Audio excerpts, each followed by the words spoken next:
Вы наверняка видели это лицо. На футболках, на вывесках, на брелках, кружках или где-нибудь еще. Если не знать, кто это, можно предположить, что это какая-то рок-звезда или, может быть, киноактер. Но, конечно, не знать, кто такой Че Гевара, просто невозможно. Сегодня мы поговорим об этом человеке и о том, как он вообще умудрился на эти футболки попасть. Начнем с того, что Че — это не настоящее имя. Это такое аргентинское междометие, которое примерно значит «Эй, дружище» или «Эй, братан». Кличку дали кубинские революционеры. Их очень забавлял пришлый аргентинец, который ходил и постоянно говорил «Че, Че, Че». Любопытный момент. По меркам Америки происхождение Гевары можно назвать аристократическим. Предки Че в XVIII веке владели большими плантациями в Аргентине, а в начале 19-го в Калифорнии. Отец Че тоже не бедствовал. У него была собственная плантация мате. Интересно, великий революционер по одной из линий происходил от родовитых ирландских дворян. Фамилия его отца — Гевара Линч. Так что рос Че на рассказах сразу о двух революциях – испанской и ирландской. Один из биографов Че рассказывает такую историю. 1943 год. В Аргентине случился очередной военный переворот. К Геваре, а ему в этот момент 15 лет, приходит его лучший друг, старше него, и зовет на студенческие протесты. И тут школьник Гевара выдает: «А это самое, револьвер есть у тебя? Если нет, то я дома посижу». Что я, дурак, что ли? Вам безоружным полиция вломит, и на этом все закончится. То есть в ненасильственный протест он не верил уже тогда. Старшего товарища звали Альберто Гранада, и он оказал на юного Че большое влияние. Мальчик рано увлекся левыми идеями – Марксом, Лениным, Бакуниным и так далее. Гевара в юности вообще любил зарыться в книги. Его с самого детства мучили жесточайшие приступы астмы, и в результате он много времени проводил дома, в огромной семейной библиотеке. Читал он абсолютно все, от русской классики в переводе до Бодлера в оригинале. При этом считать его книжным червем тоже неправильно. Как нормальный молодой аристократ он играл в гольф, хорошо стрелял, а в регби вообще мог бы сделать неплохую карьеру. Но стать регбистом ему было не суждено. В 1952-м его друг Альберто, студент-медик, отправляется в большое путешествие. Он хочет посмотреть, как устроены лепрозории в других странах. Гевару, который в этот момент на последнем курсе медицинского, он зовет с собой. Для Че это не первая такая мотоэкспедиция. Он уже ездил по Аргентине в одиночку и даже попадал в этом качестве в газеты. И вот эти двое колесят на дряхлом довоенном мотоцикле «Нортон» по всей Латинской Америке, живут то в палатке, то при больницах, где подрабатывают. Чили, Перу, Колумбия, Венесуэла и так далее. За 9 месяцев они пересекают весь континент. Когда мотоцикл ломается, они идут пешком, едут верхом, сплавляются на плотах, нанимаются матросами на пароходы. В общем, ни дня без приключений. По дороге Гевара собственными глазами видит, как живет Латинская Америка. А живет она очень плохо. Везде голод, нищета, болезни и карикатурное неравенство. Независимости от Испании латиноамериканские государства добились, но жить от этого лучше не стали. Скорее наоборот. Они быстро превратились в ресурсные придатки более развитых стран и попали в бесконечную карусель путчей и переворотов. В Центральной Америке Гевара увидел владение легендарной United Fruit Company. Это такая американская мегакорпорация, которая выращивала бананы.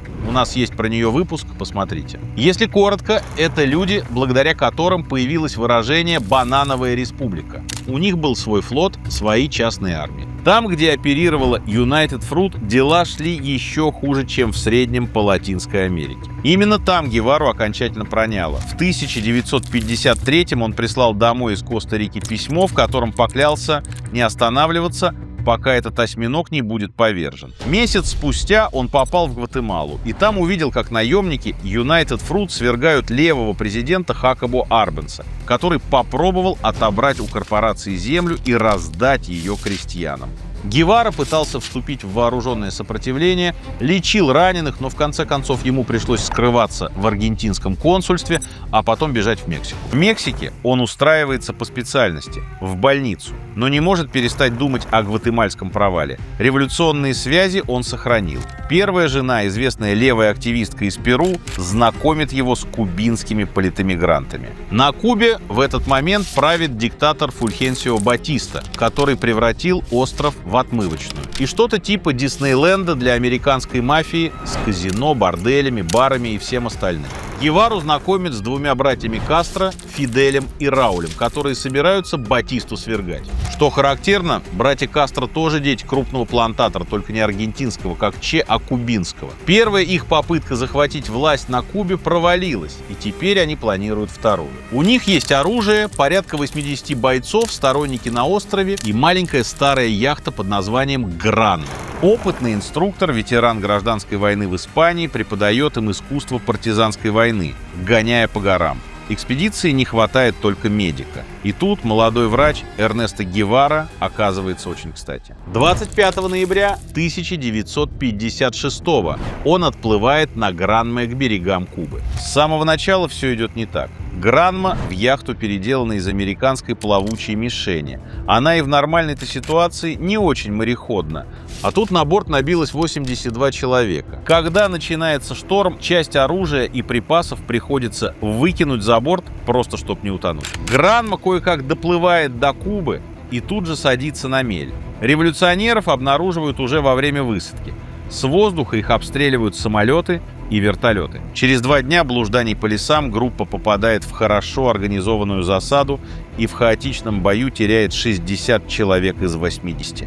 Для Че именно в этой перестрелке наступает момент истины. Он бросает медицинскую сумку и вместо нее берет ящик с боеприпасами. Братья Кастро, Че и 2 десятка выживших бегут в горы Сьерра-Маэстро. Там их по местной традиции укрывают у себя крестьяне. Партизанскую войну даже сами революционеры считают нелепой фантазией. Их 20 человек против целой армии. Батиста абсолютно уверен, что победил. И тут происходит невероятное. Вопреки всему, вопреки здравому смыслу, логике и вероятности, партизанская война начинается. В горах живется плохо. Про электричество тут что-то слышали, больниц не существует. А у Батисты при этом серьезная проблема. У него есть деньги, солдаты, самолеты, контакты с ЦРУ и американской мафией. Нет только одного – объяснения. Какая от этого всего выгода простому человеку? Нельзя сказать, что у Кастро и Че программа более внятная. Болтовню про Маркса крестьяне не очень понимают. Но и выбор у обычного кубинца в перспективе небогатый. Либо работа в борделях для американских туристов, либо вот эта непонятная революция. И Куба выбирает революцию. Нельзя сказать, что это просто. Комфортно вначале только гигантским комарам, которые пьют кровь революционеров. Не хватает абсолютно всего. Даже пропагандистские листовки приходится писать от руки. И тем не менее, партизанская армия растет, как снежный ком, и совершает все более и более смелые рейды. Че воюет наравне со всеми, хотя для астматика это непросто. Именно здесь, в горах, он распробует 2 увлечения, которые будут с ним до конца жизни. Хорошие кубинские сигары и войну. Че становится командантом, одним из ключевых командиров, фактически заместителем Кастро. Он занимается абсолютно всем, от военных операций и пропаганды до строительства пекарен, школ и мастерских по производству гранат. От своих людей он требует безупречной дисциплины и по мере сил старается их образовывать. Учит читать, писать, а на привалах декламирует им Сервантеса и «Остров сокровищ».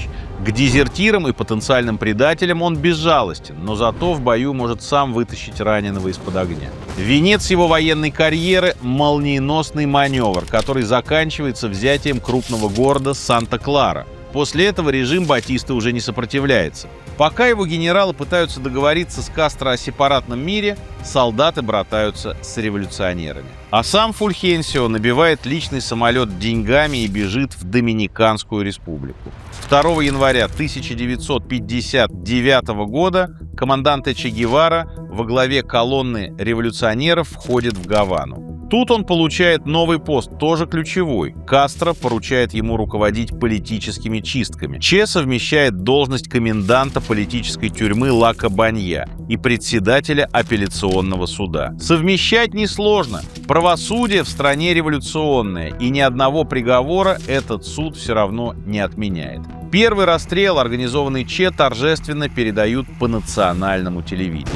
Командант меняет окоп на кабинет, становится министром финансов, министром промышленности, отвечает за земельную реформу. Помимо прочего, он президент Центробанка и подписывает купюры лаконичным Че. Отношения между Соединенными Штатами и Кубой тем временем обостряются. 4 марта 1960 года в порту Гаваны взрывается французский корабль, который привез на Кубу боеприпасы, закупленные в Бельгии. Погибает до сотни человек, 200 ранено. Че приезжает на место одним из первых и сам бинтует пострадавших. На следующий день на похоронах погибших работников порта Кастро объявляет взрыв терактом ЦРУ. Именно на этих похоронах фотограф Альберто Кордо сделал легендарный снимок. Так Че и отправился в вечность с выражением высокой скорби и холодного негодования на лице. На фотографии ему 31 год. Поводов для негодования у него масса. Кастро все активнее тянет одеяло на себя. Он считает, что остров слишком тесен для двух харизматичных латиноамериканских аристократов.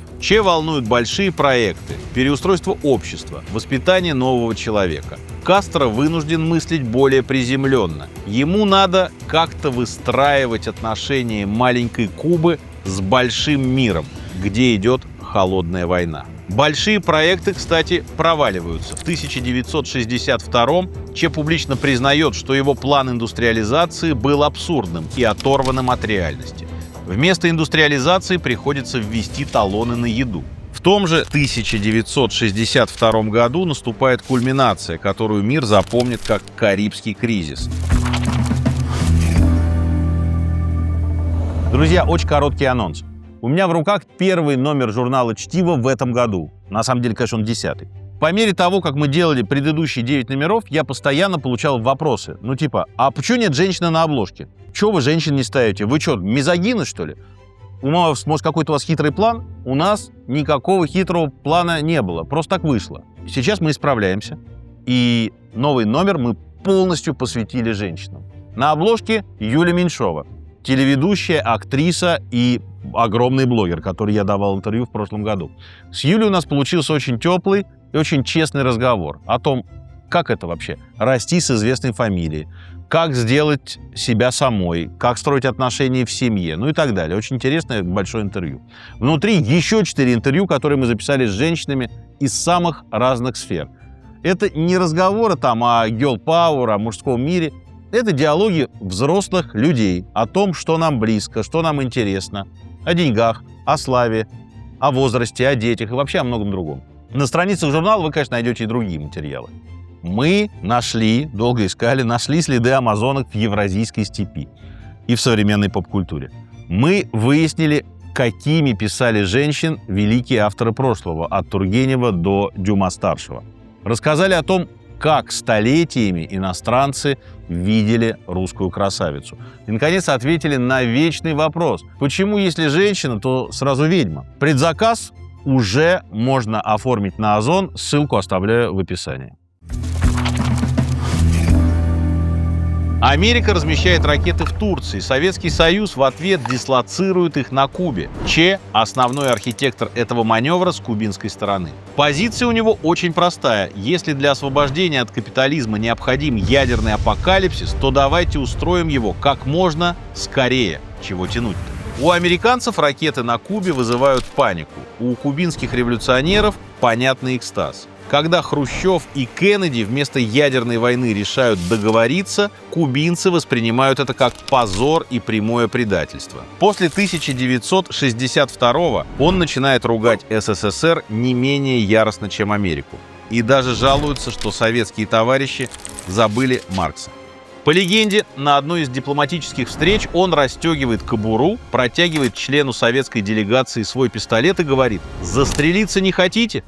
В 1965-м Че Гевара выступает с длинной и довольно агрессивной речью в Алжире. Дома Фидель делает ему выговор за политическую незрелость. 2 недели спустя Че исчезает из публичной жизни. А еще через некоторое время Кастро объявляет: команданте покинул Кубу, чтобы сражаться за революцию в других странах. А чтобы этим сражениям ничего не мешало, перед отъездом он добровольно отказался от всех должностей и заодно от кубинского гражданства. В январе 1966 в Гаване проходит масштабный саммит, так называемая конференция 3 континентов. На делегатов из 82 государств смотрит с плакатов многократно повторенное лицо Че Гевары. А вот его самого на конференции нет. Он присылает программное письмо из Боливии, в котором требует развязать 2-3 много Вьетнамов. Собственно, в Боливии он этим и занят, пытается разжечь свою собственную локальную войну. Но война никак не желает разгораться.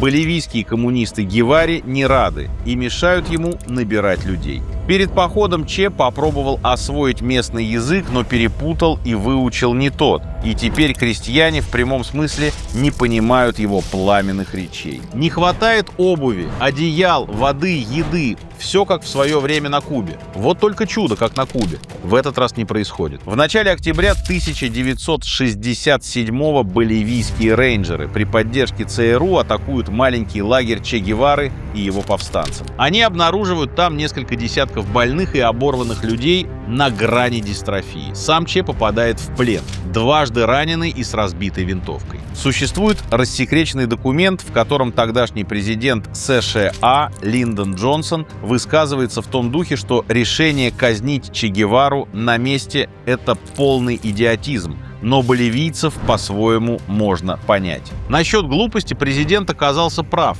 Тело еще не остыло, а Че Гевара уже начал превращаться в революционного святого. Демонстрации и студенческие беспорядки начались по всей планете, от Берлина до Сантьяго, и везде толпа шла под плакатами с той самой фотографией.